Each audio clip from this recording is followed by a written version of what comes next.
They say the Mayans disappeared one day, ascended into the light, or dark, whichever way, maybe to space. Many truths remain unknown to the limited brain. You can feel, you can know, but can never explain. See, sometimes you've got to lose your mind to truly find your mind. Wake up, you've been dreaming all this time. Are you a human being having a spiritual experience, or a spiritual being being a human experiment? Wake up. Welcome everybody. Welcome from all around the world.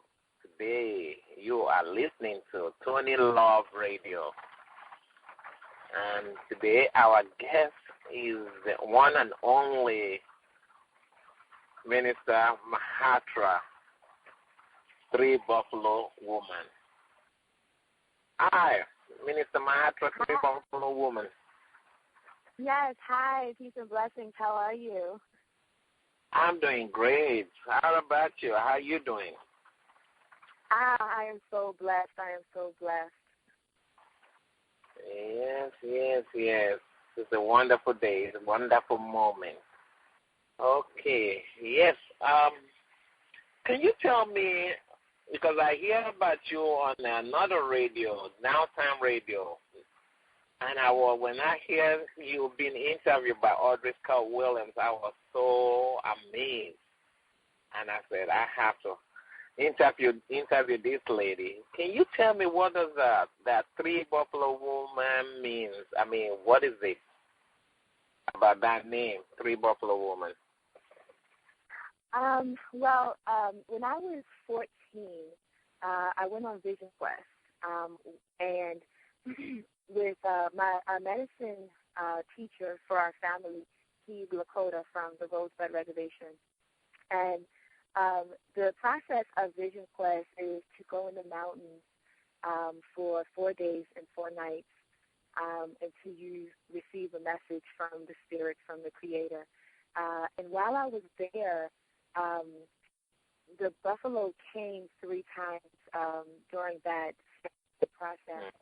And once it came in the shape in the tree that was watching over me when I was sitting in the cave, and the buffalo was very clear in that image.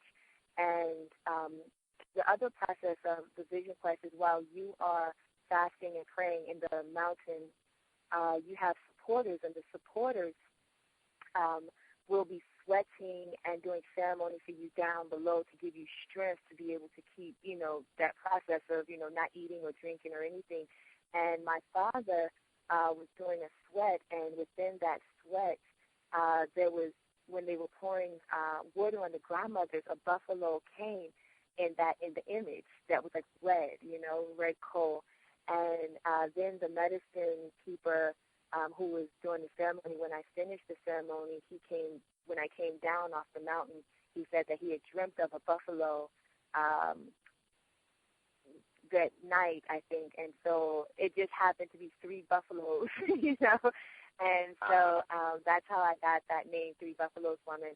And at the time when I got it, I was 14, and it's such a powerful name because the buffalo represents an abundance of prayer. It's, the buffalo is how, we survived as a people.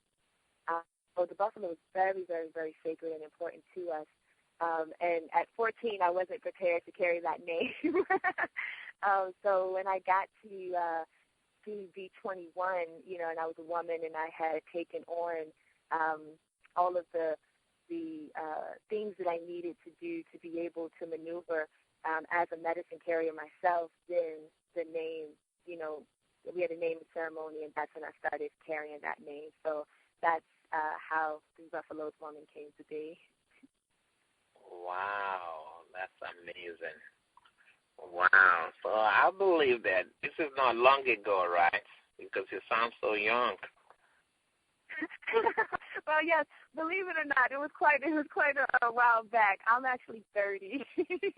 So oh, wow. It's been a while. Yeah. I mean, I'm younger than most, but definitely have some wisdom and some life experiences on me. I've lived several lifetimes in my 30 years. So. Okay.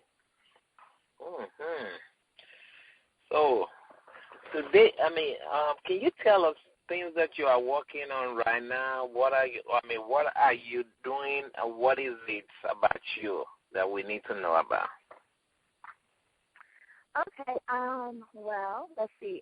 First, let me tell you, I guess, a little bit about myself, and I'll, tell you what we're working on.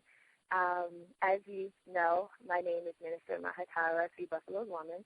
I am the 11th generation of medicine carriers of the Choctaw Nation through my family, through our bloodline. I am the co-founder of the Temple of Atma, and through the Temple of Atma, I am a spiritual life coach. I am a mother of two. Okay. And right now, the project, the Temple of Atma, I love it so much because it is dedicated to restoring the universal balance of the collective. That's what Atma means, to bring the universal balance of the energies back into play. And through the Temple of Atma, right now we are in the process of opening up the first metaphysical learning center for children. So all right now. About that project, yeah. Wow. So, wow, it seems like you got your hand full. Yeah. That last. Go ahead. Oh, no. Go ahead. I'm sorry. Go ahead. Okay, with that life coach, what does that mean to be a life coach person? Can you tell us about that? Yeah, as a spiritual life coach, what I do pretty much, I was born with very unique gifts and abilities myself. And one of the gifts that I am able to do is to look or connect or touch or speak to someone and know things about them. I can kind of connect, I guess, with their spirit guides, with their angels, with their ancestors. And so this has been a process that I've been working on, almost kind of mastering, if you will, so that I would be able to be of assistance to the collective in that way. So as a spiritual life coach, I take this natural ability that the Creator has given me, and I use it, to assist other individuals with knowing their direction and their path that they should be walking in. So, if the client calls me or we make contact with each other, I will, with their permission, ask them if I can link on to them. And what that is just my energy field linking in with their energy field so that I can get clear information about them from their higher God self, and then I come out of that process, and then bring it back to them and let them know, the information that I found out. And, and it's up to them. Free will is one of the biggest blessings, really, that we have, so you have the choice to, take that information and use it or, to find your own direction. We honor free will. So that's the spiritual life coaching process. Right. So can you tell the audience, the listeners, more about this spiritual life coach? Does it happen in person, or do you have any other way that you could connect with people in doing a spiritual life coach? Yes, it's actually several ways. A lot of the life coaching takes place over the telephone. If there is something that your spirit needs more on a ceremonious level, then we would do it on our family property, Mountain Eagle Place, which is in Virginia. Sometimes I've had clients who were either pregnant during the life coaching or became pregnant as my clients, and I've experienced the babies actually just reaching out to me like in my dreams or within my meditation. Sometimes it's not even the person's request to have my service, but the energy of the babies will connect with me. So I end up having to, connect with the mother and, explain like, hey, your baby's asking me to, tell you this, or, can you do that differently or something like that. So it definitely has, we make it comfortable for you. So however you would feel comfortable, if it's more comfortable to be one-on-one, looking at each other, that's available as well. But a lot of times, because, people come from all over the world, it's sometimes easier to do it over the phone. So. Wow. That's truly amazing. And then can you tell us more on that?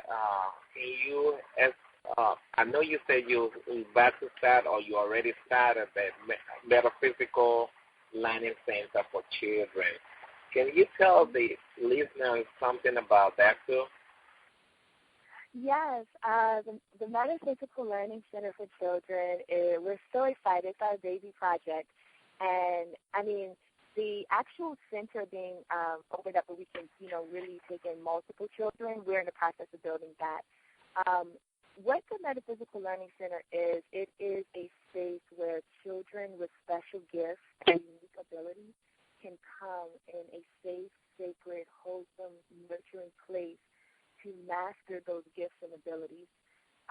So if a child can connect with the dead, if they're children who are telepathic, or they can shapeshift, or interdimensional dreaming or traveling, can walk through walls, all of those. A lot of times within our society right now, they may not know or have the support necessary to understand how these gifts can be used for the greater good of the collective. And so coming to the Metaphysical Learning Center, we will be there to help assist them and mold those gifts, and also to do ceremony, because connecting with the Creator in a humbling process is really what's necessary to be able to take these gifts and understand that they can only be used for good, So this is, we're really, really, really excited to be opening this up, because I feel that so many children are needing this, are, struggling with these abilities to keep them secret, or, not really knowing how to use them. And it can be very frustrating having these types of gifts, and you don't know or have anybody else to share that process with. So we are definitely, getting that ready for them, a place to come and be happy, and be safe, and free to work on, their gifts and abilities. Oh, wow. Man, that's great. Bring me to your leader. You can be asleep somewhere, reaching for your mind. You can be asleep somewhere, reaching to your mind. We live in your belief and fear, peeking deep into your mind. You can be asleep somewhere, reaching for your mind. It was a night like any other night that I laid and closed my eyes. I don't remember the time, but I